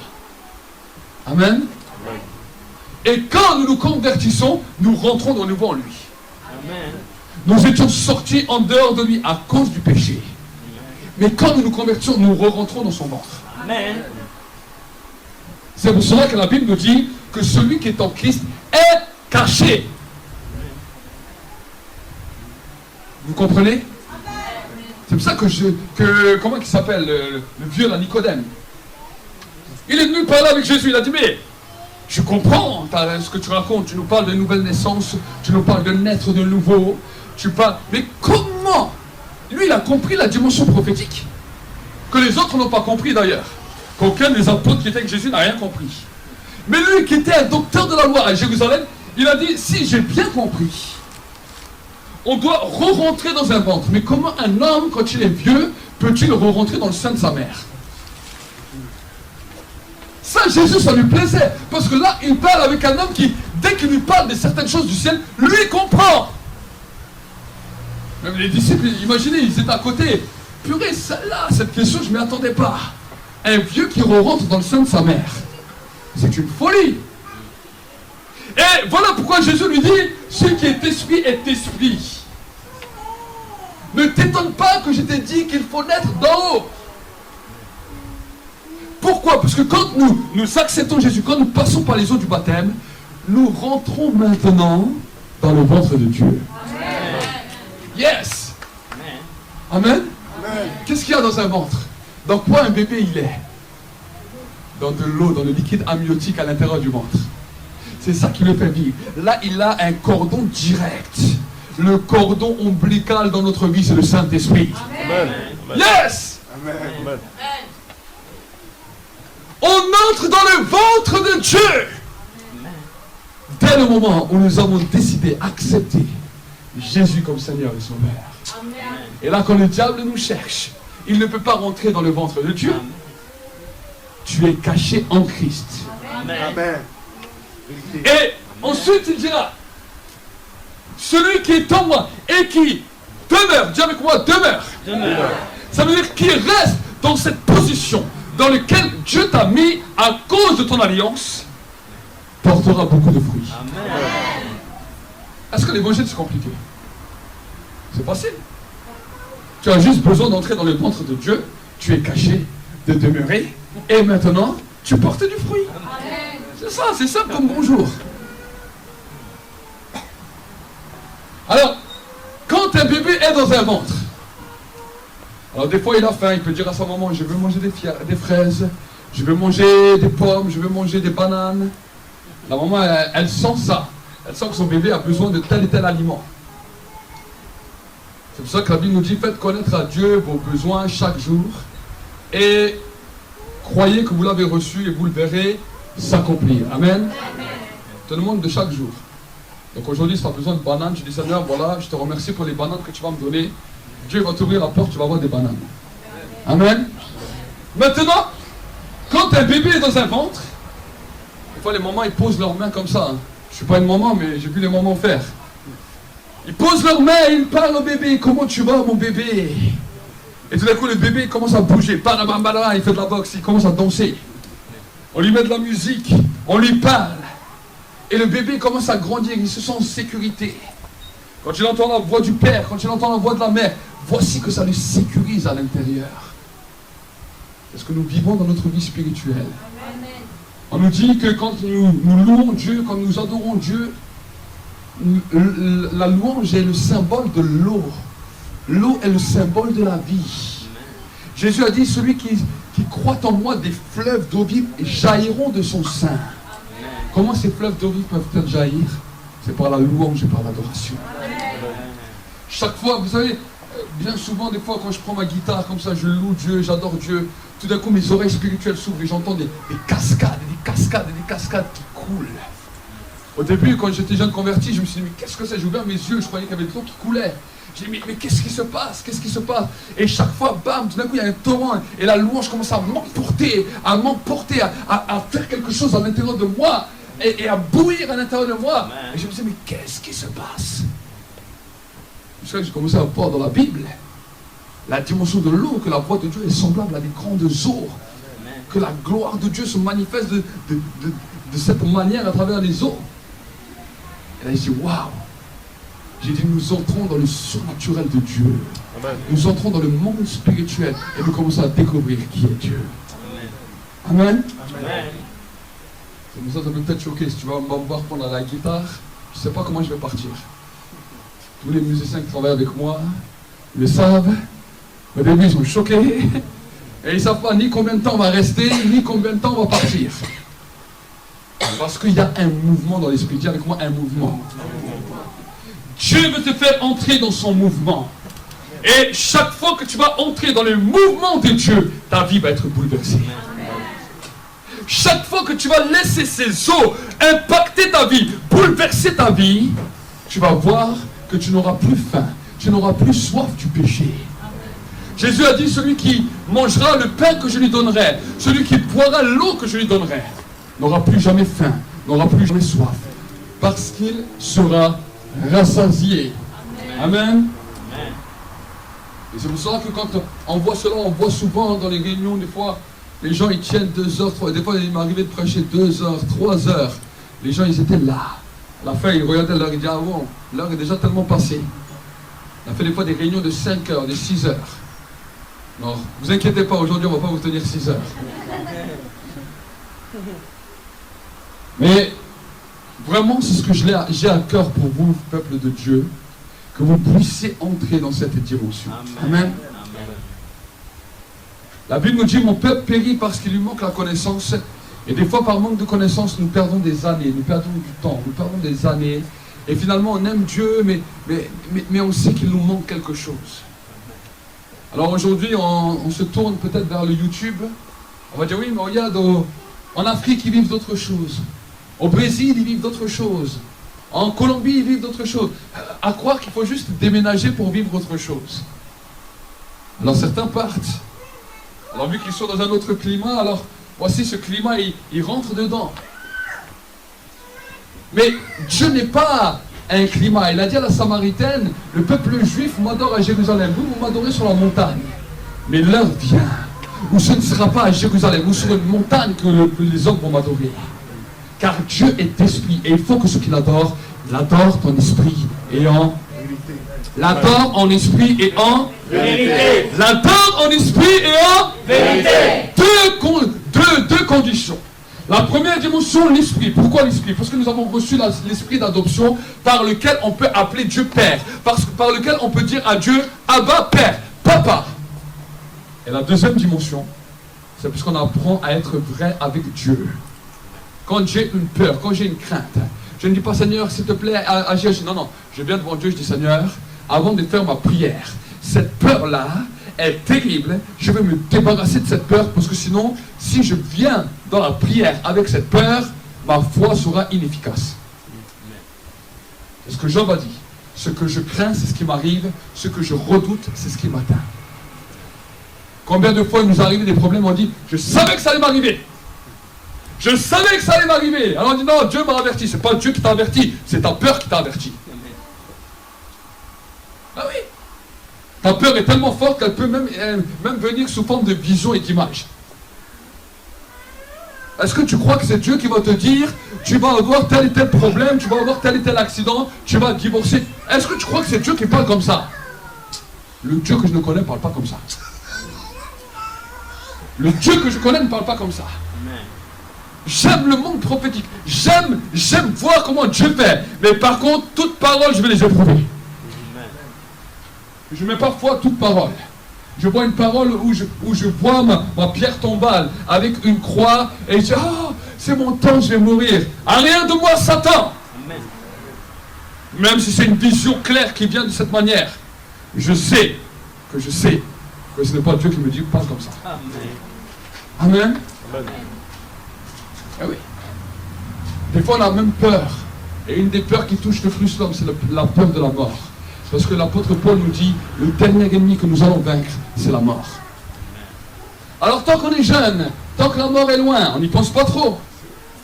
Mais dès qu'on est touché par une maladie, regardez quand tu avais le Covid, ou quand tu as eu toutes sortes de situations comme ça, dès que l'homme est touché par une maladie, qu'il soit jeune, qu'il soit vieux, tout d'un coup, là, les peurs, tu as l'impression que tu as un nouveau système, un nouveau cœur qui va... Ça bouscule, ça secoue à l'intérieur. Si le docteur t'annonce certaines choses, voilà monsieur, vous avez un cancer, vous allez vivre encore 6 mois. Là, c'est terrible. Là, c'est terrible. Et bien souvent, nos peurs sont enfouies à l'intérieur de nous et se révèlent devant la difficulté, devant le problème. Mais nous avons cette grâce en Dieu de pouvoir traiter nos peurs. Avant même que le problème arrive. Pour que quand le problème arrive, on se met face au problème. On dit, problème, je te vois. La peur qui était en moi, par laquelle tu te nourrissais, je l'ai déjà donnée à Christ. Alors maintenant, je te commande problème au nom de Jésus, tu dois te résoudre de toi-même. Tu dois t'inquiéter toi-même. Moi, c'est déjà réglé. Moi, c'est déjà réglé. Et ensuite, je dis merci Seigneur, parce que tu m'as donné une telle paix, une telle grâce, et je vois maintenant ta main se manifester dans ma vie. J'entre dans la louange, je loue, j'adore, je crie, je prie. Yes. Je veux que tu sortes de ce lieu secoué, traumatisé, bouleversé, afin de chercher Dieu d'une nouvelle manière. Amen. Dieu veut voir une armée qui se lève. Alors bien sûr, l'église est un hôpital au début quand tu rentres. Mais si seulement dans ta vie, c'est que l'église reste un hôpital pendant 30 ans, tu n'as pas compris l'évangile. Amen. Amen. Tu viens, on te soigne. Mais vu qu'on te soigne comme ça. On prend l'alcool, on met ça sur tes plaies. Mais moi je dis même. Et quand c'est fini, tu vois les bandages. On vient comme ça, un général vient. Et dit, bon, voilà messieurs, vous êtes bientôt aptes pour le service? Oui. Bon. Dès que tu sens que ça va bien, tu commences 50 pompes. Hein? Oui. On te prépare maintenant, on va te former comme soldat pour aller à la guerre. Amen. C'est ça. Les gens viennent, les premières fois, ils pleurent, ils sont touchés, l'onction vient, les guérit. Et maintenant on dit voilà, c'est bien. Maintenant tu es guéri. Maintenant tu rentres dans un nouveau cortège qu'on appelle l'armée de Dieu. Qu'est-ce que c'est l'armée de Dieu? Tu viens, on va t'apprendre à prier. On va te montrer comment faire, comment lire ta parole. On te donne une discipline. Tu deviens un disciple de Christ. Allez, faites de toutes les nations mes disciples, baptisez-les au nom du Père, du Fils, du Saint-Esprit, enseignez-leur ce que je vous ai transmis. Dans le mot disciple, il y a discipline. On va te donner une discipline à acquérir, un ordre à marcher. John Wesley, un grand revivaliste, qui a été le père du mouvement méthodiste. Pourquoi on a appelé ce mouvement méthodiste? Parce que Dieu l'utilisait avec une telle onction, une telle gloire. Il est venu, il a dit voilà, pour rentrer dans cette gloire, voici la méthode que Dieu donne. Il a donné des méthodes à leur église et on a appelé ce mouvement les méthodistes. Chaque mouvement a eu son cheminement qui a bougé. Mais dans chaque mouvement, il y avait une discipline de fer. Nous sommes tous issus du dernier mouvement qui a eu lieu de réveil, le réveil d'Azusa Street, en 1906, aux États-Unis, avec le pasteur William Seymour, dans lequel les dons spirituels ont été libérés. Les parler en langue, tout ce que vous voyez aujourd'hui dans les églises, ça a été libéré lors de ce réveil. Ça fait plus de 100 ans que nous baignons encore dans la suite de Azusa Street. Amen. C'est ça qu'on a appelé le réveil pentecôtiste. Mais nous qui sommes là, nous devons comprendre que quand nous rentrons dans cette discipline, Dieu commence à nous forger. Il faut à peu près 3 semaines, 21 jours, pour acquérir une bonne attitude. Quand tu commences une bonne attitude ou une bonne résolution, il te faut 21 jours pour que cette attitude, cette bonne résolution s'inscrive totalement en toi. Voilà pourquoi même Daniel le prophète, quand il a prié, il a fait un jeûne aux légumes de 21 jours et c'est au 21e jour que l'ange est venu lui parler. Amen. Amen. Il y a des choses que nous devons comprendre, des choses que nous devons saisir. Alors je suis arrivé à la fin. Je pense que je vous ai assez martelé. Combien ont été bénis ce matin? Amen. Combien veulent plus encore ce matin? Amen. Alors nous allons prier ensemble. Nous allons prier ensemble. Aujourd'hui, le premier appel que je vais faire, c'est pour ceux qui n'ont jamais accepté Jésus encore comme Seigneur et Sauveur. Tu es peut-être là, c'est la première fois peut-être que tu as entendu, ou peut-être que tu as déjà entendu. Mais tu n'as jamais réellement donné ta vie à Jésus. Tu n'as jamais fait réellement la paix avec lui. Et des fois on peut même venir à l'église, aimer les frères et sœurs, mais finalement ne pas prendre réellement un engagement avec Dieu. Alors aujourd'hui, après avoir entendu ce message, j'aimerais lancer un premier appel à ceux qui n'ont jamais fait cette démarche avec Dieu et qui dit je veux accepter Jésus. Tu peux être jeune, tu peux être un enfant, tu peux être un vieillard. Aujourd'hui, c'est simplement en tant qu'Église, en tant que famille de Dieu, t'accueillir dans la maison. Si aujourd'hui tu veux faire la paix avec Dieu, que ce soit même sur les internautes qui nous suivent, les internautes, vous pouvez marquer « Je suis là ». Et si vous êtes dans la salle, levez votre main bien haut qu'on puisse vous voir. Oui, derrière. D'autres encore. Oui, oui, oui. Est-ce qu'on pourrait vous demander de vous approcher?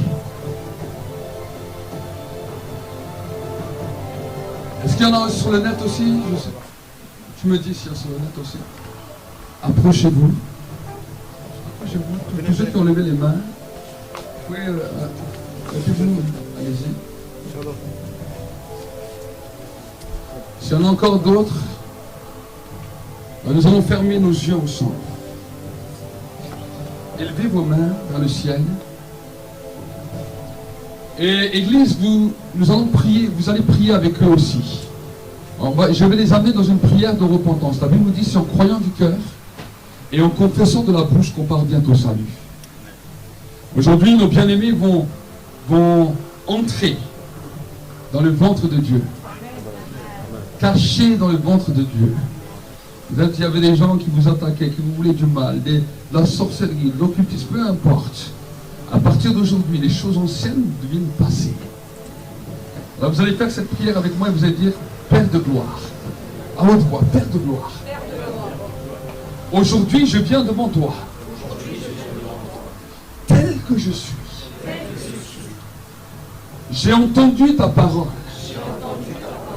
Et sur la déclaration de ta parole, je viens te demander pardon pour mes péchés. Je reconnais que je suis pécheur et que j'ai besoin de toi. Mais aujourd'hui, je veux faire la paix avec toi. Je crois dans mon cœur et je confesse de ma bouche que Jésus est mort et qu'il est ressuscité pour moi. Qu'il est assis à la droite du Père et qu'il prie pour moi. Aujourd'hui, j'accepte Jésus dans mon cœur comme Seigneur et Sauveur personnel. J'accepte de vivre pour toi. Et je te demande ton esprit dans ma vie. Je te remercie parce que mon nom est inscrit dans le livre de vie. Et que le jour où je quitte cette terre, je te prendrai dans mes bras. Au nom de Jésus. Amen. Acclamons pour le Seigneur. Félicitations. Félicitations. Bienvenue dans la famille de Dieu. Bienvenue dans la famille de Dieu. Bienvenue dans la famille de Dieu. Donnez-vous les mains. Seigneur, je prie que maintenant, chacun de mes frères et de mes sœurs qui viennent d'entrer dans la maison de Dieu, Seigneur, soit scellé. Que leur engagement soit scellé dans les cieux, sur la terre. En tant que serviteur de Dieu, Seigneur, je viens comme témoin devant le ciel et devant la terre, témoin de leur engagement. Et Seigneur, je prie que maintenant, il y ait des anges autour d'eux qui les gardent. Une muraille de feu et qu'ils deviennent invisibles à toute œuvre du malin. Je prie, Seigneur, que dans leur tête, que dans leur esprit, tu graves quelque chose de nouveau, un nom nouveau. Seigneur, une marque nouvelle du sang de Jésus, dans lequel vos péchés vous sont pardonnés. Je déclare maintenant, en tant que serviteur de Dieu, qu'aujourd'hui, vos péchés vous sont pardonnés. Ma sœur, tes péchés sont pardonnés. Ne porte plus le poids du passé. Maintenant, toutes choses deviennent nouvelles. Parce que Jésus vous donne la paix aujourd'hui. Recevez la paix. Recevez la paix. Recevez la paix. C'est l'amour de Dieu. C'est l'amour de Dieu. Tu es aimé par Dieu. Dieu t'aime.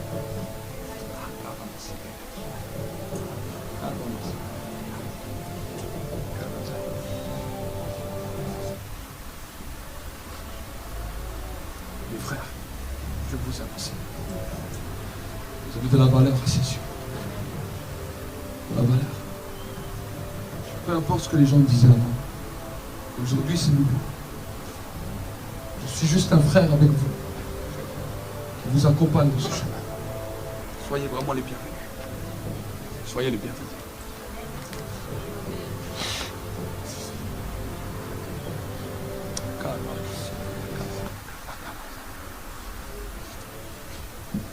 Merci. Après l'église, ce que je vous demanderai, c'est de les prendre, de les serrer dans les bras. Ils viennent d'entrer dans la maison de Dieu. Quand un bébé naît dans une famille, on l'accueille. Amen. On l'accueille. Amen. On va aller à la place. C'est le premier appel que j'ai lancé. Acclamons pour le Seigneur.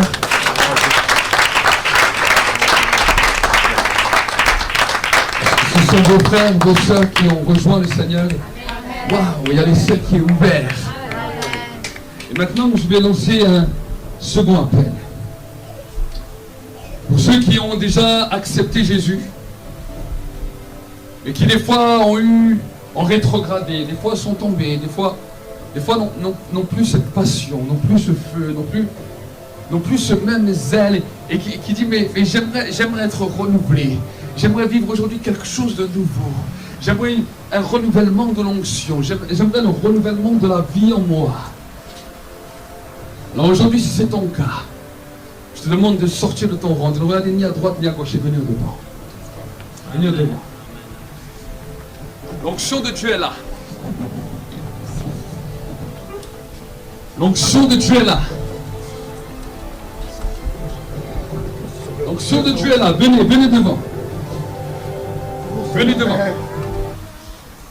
Nous avons péché, Seigneur. Venez devant. Saint-Esprit de Dieu, ta présence est là. Je sens ta présence, Seigneur Père. L'onction va commencer à descendre. J'ai été pécheur. Amen. Seigneur, j'ai été pécheur. Est-ce que vous pouvez venir? À un moment donné de ma vie, j'ai quitté ton chemin, Père. Je vais mettre l'enfant. Pardonne-moi, Seigneur, ce matin. Je le connais, Seigneur Père. Mais la puissance de cet esprit là ce matin. Parce que je l'ai, cet esprit de Dieu. Tu vas accomplir ta parole maintenant. Tu es là, cet esprit de Dieu. Agis. Agis. L'onction de Dieu va descendre puissamment. Tu es là. L'onction de Dieu va vous saisir. L'onction de Dieu va vous saisir. Ah, Seigneur. Merci, mon Dieu. L'onction de Dieu va vous saisir. L'onction de Dieu va commencer à descendre de manière puissante. Restez-vous derrière les gens. Les gens qui sont derrière les gens, il y a juste les responsables qui viennent derrière. Vous ne touchez pas les gens. Je vais imposer les mains, vous ne les touchez pas, vous les rattrapez juste. Parce que l'onction de Dieu va descendre puissamment. Julien, Véro aussi, venez dans la deuxième rangée. Si vous voulez laisser juste passer. Quand on a prié pour vous, après vous pouvez retourner à votre place. L'onction de Dieu va descendre puissamment. Respirez fortement, respirez fortement. C'est bon. Respirez. Mais maintenant la vie coule. Maintenant, la capacité pour les femmes. Que maintenant, cette vie maintenant de vie bouleverse ta vie au nom de Jésus. Reçois la vie. Reçois la vie. Que toutes les œuvres des ténèbres soient brisées maintenant et que la vie commence à couler. Tout là où l'ennemi t'a bloqué, que cela soit détruit. 1, 2, 3, respire maintenant. Respire. Mais sois impacté par cette nouvelle onction. Le soin impacté. Maintenant. Maintenant. Feu. Feu. Que le feu bouleverse toute ta vie. Et que vraiment Dieu t'apporte ce gouvernement. Madame, levez les mains. Que l'onction de Dieu, recevez comme ça, fermez les yeux. Que la vie maintenant coule en vous. Que la vie, le renouvellement, dans vos corps, dans votre âme, dans votre esprit, coule maintenant. Dans le nom de Jésus. Maintenant. Maintenant. Feu. Feu. Feu. Feu. Feu. Feu. Feu. Feu. Feu. Que le feu maintenant bouleverse sa vie. Que le feu maintenant transforme sa vie. Et que la gloire commence à manifester. Au nom de Jésus. Maintenant. Recevez. Recevez la vie. Recevez la vie. Dans le nom de Jésus. Recevez. Que la puissance de Dieu. La puissance de Dieu. Maintenant. Recevez. Recevez maintenant. Recevez maintenant cet attouchement de Dieu. Maintenant. Maintenant. L'esprit de repentance commence à souffler dans celui. Venez, les autres derrière, venez, avancez. Avancez. Maintenant. Feu. Que le feu maintenant. Le feu maintenant. Remplisse la vie. Remplisse ta vie. 1, 2, 3, respire fortement. Maintenant, c'est un nouveau temps. C'est un nouveau temps. Maintenant, les gens sont brisés. Dans le nom de Jésus. Dans le nom de Jésus. Dans le nom de Jésus. Je libère la grâce. Je libère le feu. 1, 2, 3, maintenant. Levez-la, levez-la, levez-la. Levez-la. Regardez-moi. Regardez-moi. Levez-la. Levez-la. Mettez-la juste là. Il y a un esprit de mort. Comment elle s'appelle? Natacha. Natacha, reviens à toi maintenant. Regarde-moi. 1, 2, 3, maintenant. Maintenant, regarde-moi. Feu. Que l'esprit de mort qui a détruit ta vie soit brisé maintenant. Ça sort, ça sort, ça sort, ça sort, ça sort, ça sort, ça sort. Maintenant, maintenant. Viens, viens, viens vite. Mets juste ta main sur son bras. Mets juste ta main sur son bras. Car là-bas, une femme, une femme, une femme. Maintenant, que maintenant tes entrailles soient libres, je commande à Natacha, tu sors du tombeau dans lequel on t'a mis. Maintenant, maintenant, allez, sors du tombeau dans lequel on t'a mis. Tout esprit de mort maintenant, tout esprit de mort, c'est le feu maintenant qui détruit cela. Je crie maintenant la puissance de l'onction est en train de te libérer maintenant. Les chaînes que tu avais là à tes pieds. Maintenant. C'est brisé. Allez, ça tombe. Allez, ça lâche. Maintenant. Feu. Dans le nom de Jésus.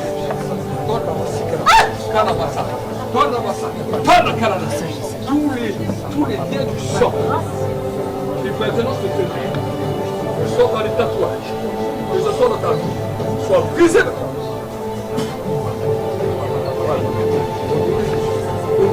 Allez, maintenant, je lâche le corps, je la lâche totalement. Au nom de Jésus, tu es libre. Au nom de Jésus, tu es libre. Au nom de toute puissance d'esprit de contrôle, sont brisés maintenant. L'esprit de contrôle familial qui a reposé contre ta vie, sont brisés maintenant. Feu!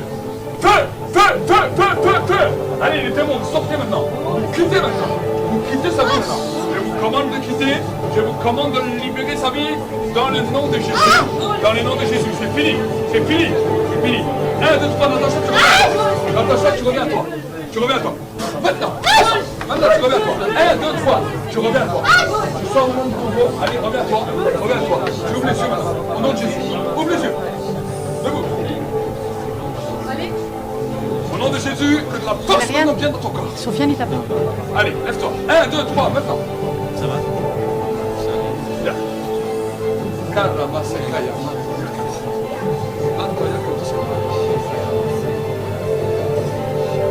Seigneur, je bénis le Père. Que ta grâce coule maintenant dans cet enfant. Je le bénis maintenant. Je peux donner le bébé. Je vais bien. Lève mon bébé. Levez les mains. Votre situation totale change. Véronique. Et que l'onction descende. Maintenant. Feu! Que maintenant toute ta situation change. Et que maintenant la vie de Dieu remplisse la vie. J'appelle l'amour et la grâce de Dieu à te t'inonder, à te bouleverser et à te sauver. Franchement, maintenant c'est l'amour.